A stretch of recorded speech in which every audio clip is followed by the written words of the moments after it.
नमस्कार, जनता न्यूजमध्ये स्वागत आहे। तुम्ही पाहताय जनता न्यूज, आवाज जनतेचा, विश्वास जनतेचा। वाशिम जिल्ह्यातील मंगरुळपीर तहसील अंतर्गत येणाऱ्या ग्राम सनगाव येथील शेतकरी मोहन पांडुरंग भगत यांना अखेर 3 वर्षांनंतर वहिवाटीचा शेतरस्ता मंगरुळपीर तहसीलदार यांच्या आदेशाने आसेगाव पोलीस स्टेशन यांच्या पोलीस बंदोबस्तात 2 जून 2025 रोजी नायब तहसीलदार, मंडळ अधिकारी व तसेच तलाठी यांच्या उपस्थितीत मोकळा करून देण्यात आला आहे।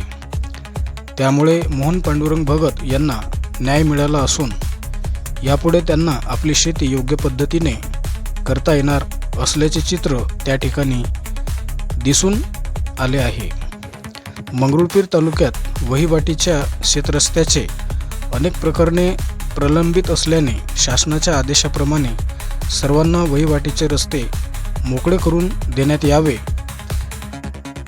जेणेकरून अन्यायग्रस्त शेतकऱ्यांना न्याय मिळेल, अशी मंगरुळपीर तालुक्यातील प्रलंबित असलेल्या बऱ्याच शेतकऱ्यांची तालुका प्रशासनाकडे मागणी होत आहे।